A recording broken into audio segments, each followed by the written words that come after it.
I will raise a question of contempt of parliament and abuse of privilege and ask you to rule on it now. Mr. Speaker, this house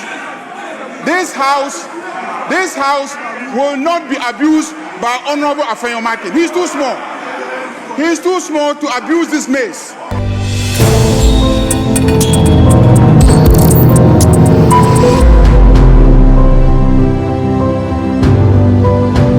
It's great to be young. So, yes, Minority Leader.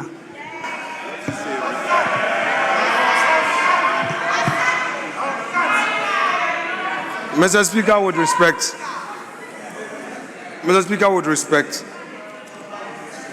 I struggled to catch your eye. Mr. Speaker, I was raising an important matter regarding the order paper addendum. Mr. Speaker, ordinarily, item 3 on page 2 is very consequential after the budget presentation. But Mr. Speaker, if you look at item 1I,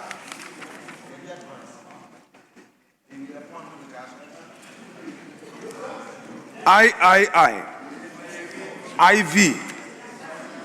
Mr. Speaker,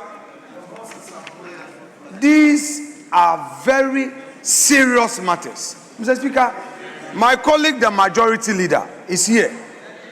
In all fairness to me and my colleagues in leadership, Mr. Speaker, when these things happen, our back sometimes carries a certain impression as though we are in the know.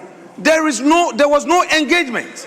Mr. Speaker, we are dealing with a tax, a VAT exemption of $10 million being given to a company. This is the finance minister who is against tax exemption. I am saying that, Mr. Speaker, it is only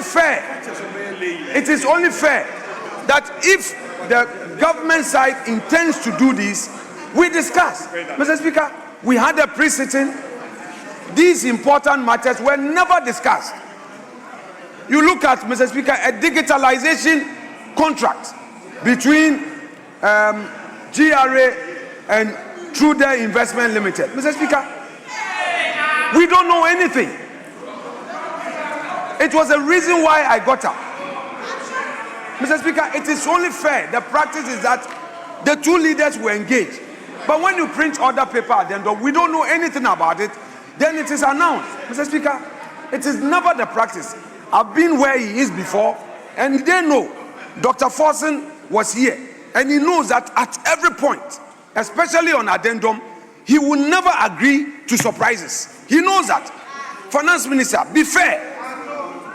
Mr. Speaker, they shouldn't always create a certain impression that we are in this house to litigate on every matter.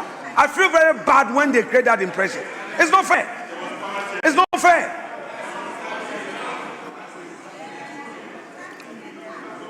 Majority Leader.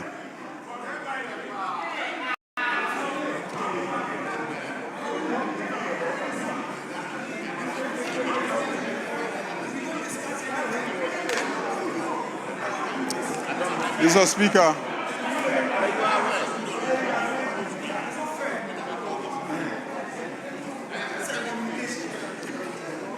Speaker, the whole country is watching us. The whole world is watching us. Mr. Speaker, our rules are very clear. And 2 days ago, I had occasion to tell my colleague, the minority leader, that we must begin to honor and respect our rules. Mr. Speaker, our rules in Order 126 says that the chair shall be heard in silence, and the chair is the speaker. And let me read the provisions. It says that the Speaker is responsible for the maintenance of order and observance of the rules of debate in the House. Whenever the Speaker addresses the House, any member standing shall immediately resume the member's seat, and the Speaker shall be heard in silence. Mr. Speaker, whilst we are addressing this House and facilitating the laying of papers in this House, our friends opposite did not only remain standing in their feet, but were singing, obstructing, disrespecting you, disrespecting the chair, disrespecting the maize, and disrespecting the people of Ghana.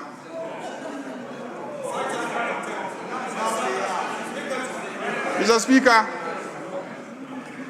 you may choose to tolerate that, but this side of the House will not tolerate that.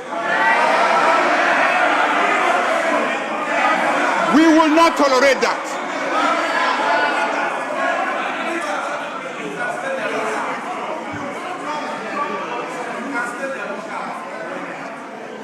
Mr. Speaker, I, based on Order 33.2,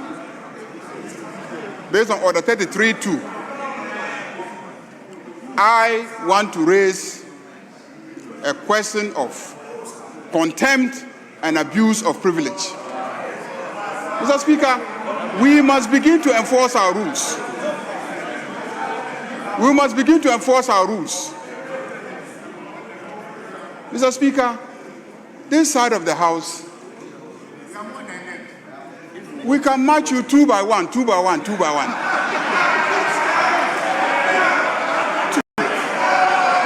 after we have marched you 2 to 1, we will still have excess. We will still have excess. We still have excess of over 30 something. Mr. Speaker, I demand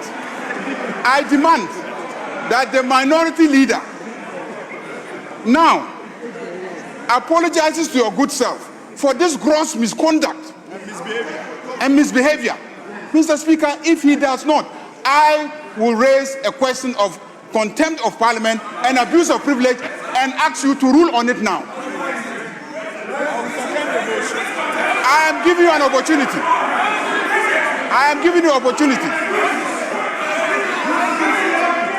Mr. Speaker, this house will not be abused by Honorable Afenyo Markins. He's too small. He's too small to abuse this mace. He's too small to disrespect the Speaker whilst all of us sit and watch you. So I am raising a question of contempt of Parliament and breach of privilege, and I'm asking you to rule on that matter. Refer all of them to the Privileges Committee. We have their identities, we recorded it, and Mr. Speaker, we will have the Privileges Committee go into this. Mr. Speaker, as the majority leader and leader of this House, and as the Speaker, we owe it a duty to this country to make sure that the institution of Parliament, its image, its integrity, its reputation is maintained. We will be reneging on our responsibility if we allow behavior like what we have seen today to persist. We have come to the end of it. Mr. Speaker, if they can misconduct themselves, small as they are, if we don't take action, we should forever remain silent when this side of the House also decides to take action against them. So, Mr. Speaker, I am raising breach of privilege pursuant to Order 31.0 of the standing orders, which says any act or omission which affronts the dignity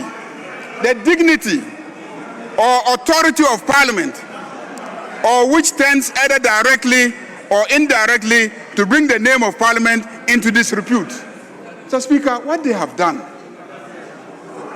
persistently violating our standing orders, standing whilst you are addressing the House, singing disrespectfully whilst you are addressing the House, clearly falls within the prohibitions of Order 31-0. Acts affronting the dignity or authority of Parliament. We cannot allow Afenyo Markins and the Nkitikiti minority to destroy the image of this House. I don't have a problem. I know they have destroyed the image of their party already. That's right. And I earlier indicated that I know Ghanaians who are asking if it is not too late. They want to replace the MPP opposition with the CPP as the official opposition. But they have gone too far, Mr. Speaker. And I raised a question of contempt and abuse of privilege, and I invite you to give a ruling on that matter, Mr. Speaker.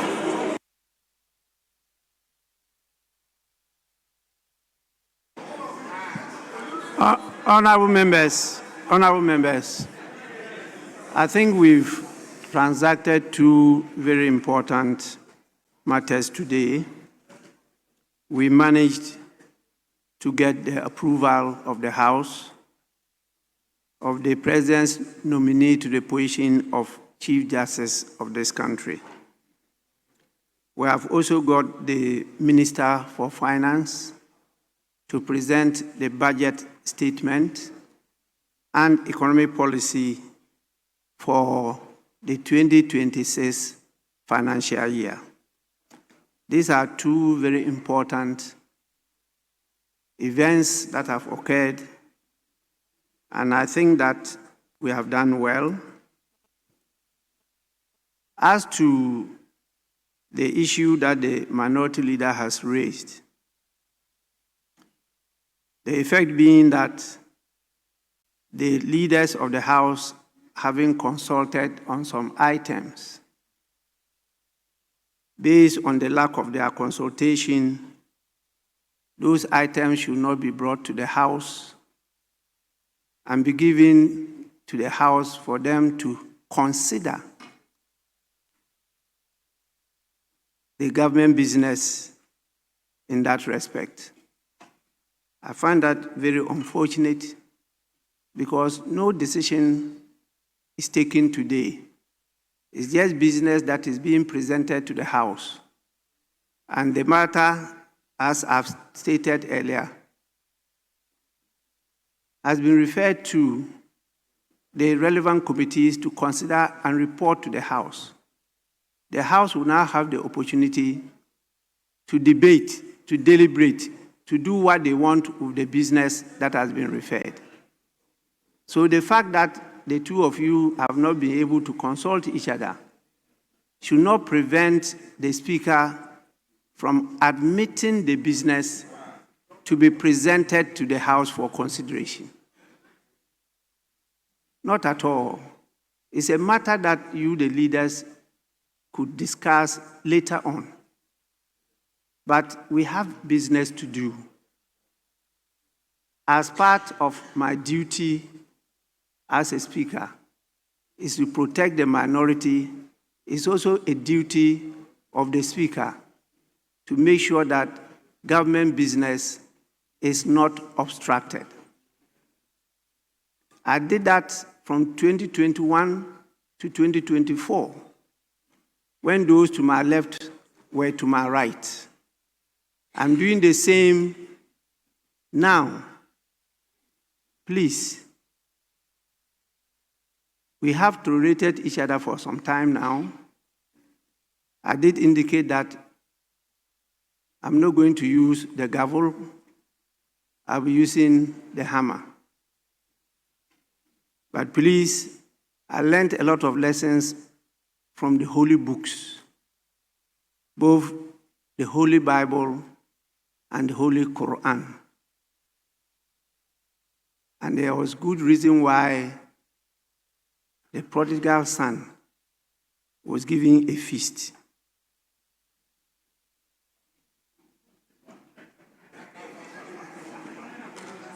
And so, honorable members, let's don't end the day on a bad note.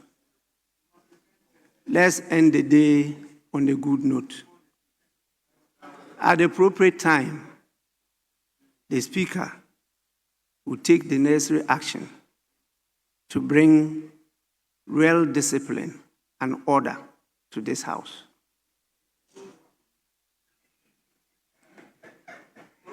Please, let's leave it here and complete the other business that are before us.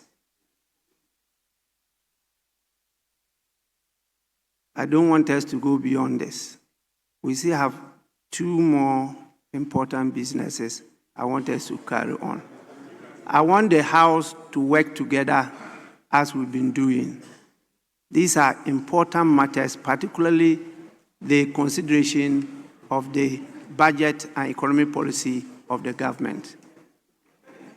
I want us to consider what happened yesterday. The country is not in a joyful mood. I expect that we should understand the situation and try as much as possible to debate with cool heads. I expect that you should all be able to tolerate each other. It's not that what you do doesn't hurt me. It does, many a times, because you all accept that I'm the father of the house. And sometimes you get up and say, with the greatest respect, then you are wondering what kind of respect that is.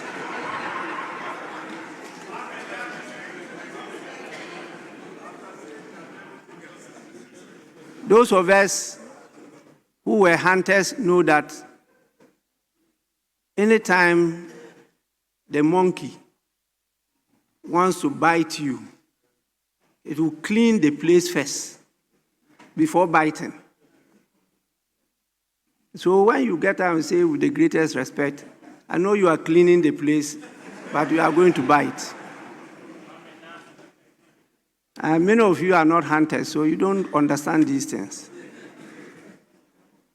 Me, coming from Saito, I've learned a lot. Those of you who went to something international, that's where you are now. You are not a Ghanaian, you are not a European, you are not an American. We don't know who you are. This is what Ghana is faced with. No identity, no character, nothing. It's just a name that they are human beings. So how for do? I'll leave it at that. Honorable members, I will want to plead with the majority leader not to insist on moving that motion. Let us continue to tolerate each other and work together. At the appropriate time, the rules will be applied. And I assure you, it's not on one side, it will be on both sides. Please. I know what I'm doing.